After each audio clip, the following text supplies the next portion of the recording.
All right, guys, we get this question all the time. Don't legislate your morality as Christians. We live in a secular nation. The Bible is not the law of the land. So, how do you respond? Should Christians legislate morality? What do you think, Trevin? Oh, good, he started with Trevin. I was say, aren't you going to turn there? Yeah.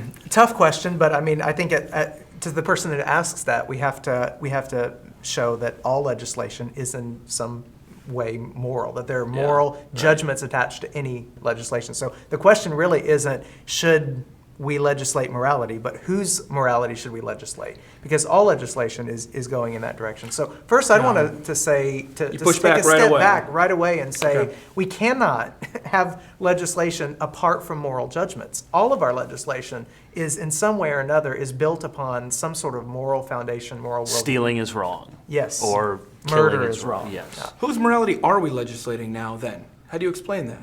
That's a good question. Okay, Kevin.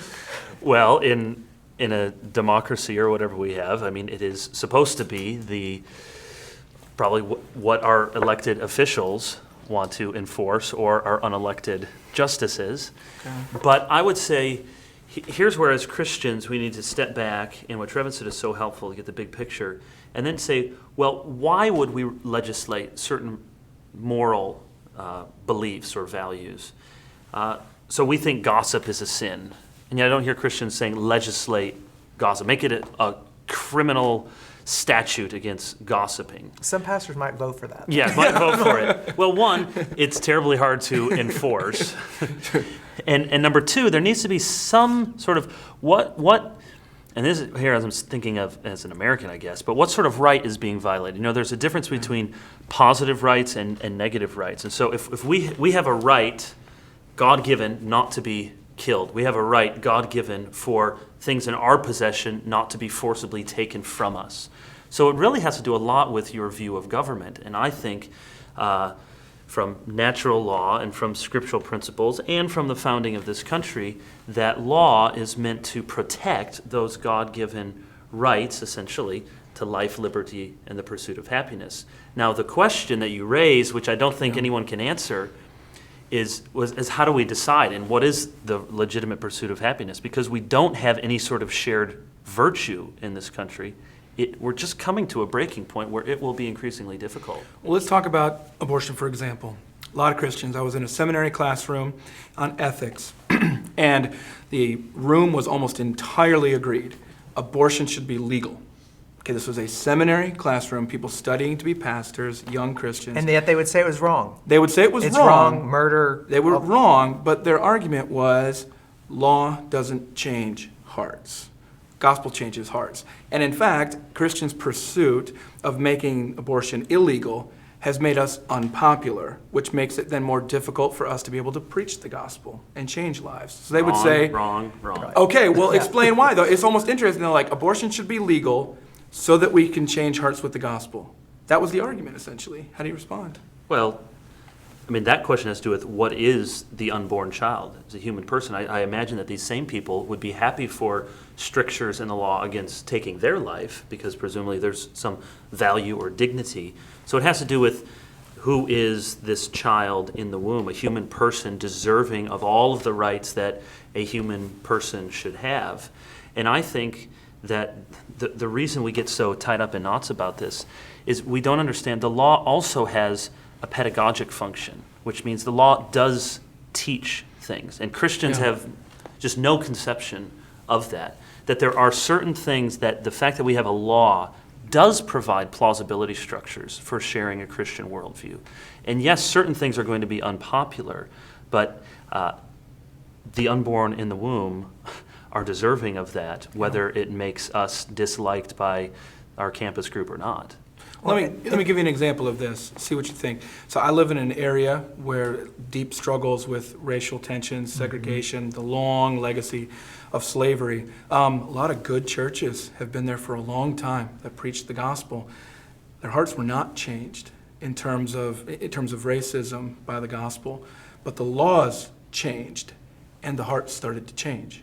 Wouldn't that be a counterexample? Nobody Well, argues the civil rights movement you- shouldn't have passed laws because But it didn't change the hearts. You wouldn't say that the law actually changed the hearts, but what the law But a did plausibility is bring back to the structure. plausibility structure. Right. So the law is there also to teach, but also to restrain evil. So Yeah. when you Right. have laws that are put in place for civil rights, for example, what you're restraining the evil of prejudice based on race. I mean, that's one of the things that those laws are intended to do. And so I can't imagine what it would have been like if in the 1960s and 50s and 60s, Christians had sat back and said, we can't change a race that's hard, so we're just not going to even work for any sort of laws for justice for African American and brothers and wasn't it sisters.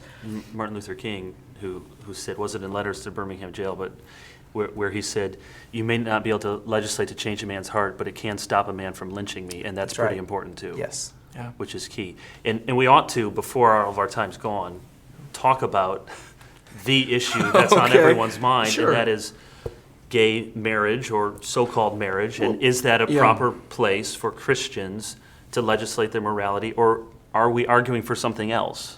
Well, let's talk about the distinction here. So, we're not saying that sodomy should be illegal again, or at least Though it most was Christians. until it a was for decade long ago. Right. Again, talking about plausibility structures. Right. Again, if we were talking to our grandparents or our great grandparents, they wouldn't have seen any problem with that. Bestiality is illegal. Sure, right, okay, so we got, so some of it just, and when I was saying, what morality are we legislating? Where are we getting this from? There's a gut level assumption, a gut level change. The idea, though, that gay marriage is a Christian morality being, that traditional marriage is a Christian Right. morality being enforced, just ignores the fact that this is not just a Christian point of view. This is also the point of view held by the vast majority of the people in the world.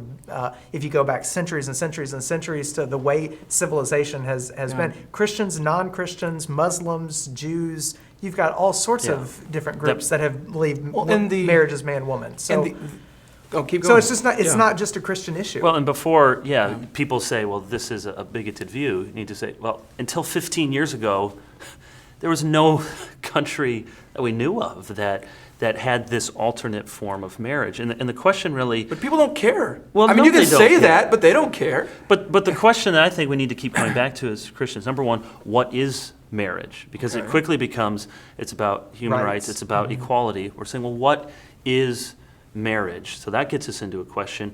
And number two, what is the government's role? Why does the government even bother with marriage? It's to incentivize a certain type of family structure that is best for societal stability and human Of flourishing. course, best is a moral argument, and you're going to get pushback on that. And rights That's is best. where again this issue is being framed around certain benefits that come from marriage, and everyone having the right to those benefits. But one of the questions I think we have to ask people who are pushing on the rights end is, really, when it comes down to it, gay marriage is also discriminatory because it's discriminating. It's only saying two rather than Right, more. still two, It's yeah. you're not seeing fathers marrying daughters. So incest is laws against that are discriminatory. There's no way eventually to begin pushing past discrimination and into other rights unless you unravel the entire institution, which I think is something Well, that's we might what we're see. seeing. That's what we're seeing. The authority question to me is so crucial. Like, what authority are we appealing to? Interestingly, with gay marriage, look at how when gay marriage was a minority viewpoint, people appealed to the rights. These are constitutional, these are inalienable rights to happiness, to pursuing happiness.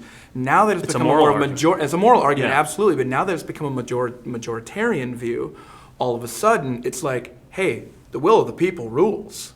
Get out of the way. This is what people think. Right. And that's difficult for Christians. We're going to need a lot more help. Maybe this conversation just gets that going, but we're going to need a lot more help to know how do we help people to find an authority outside of themselves. Yeah, that's absolutely right. Yeah.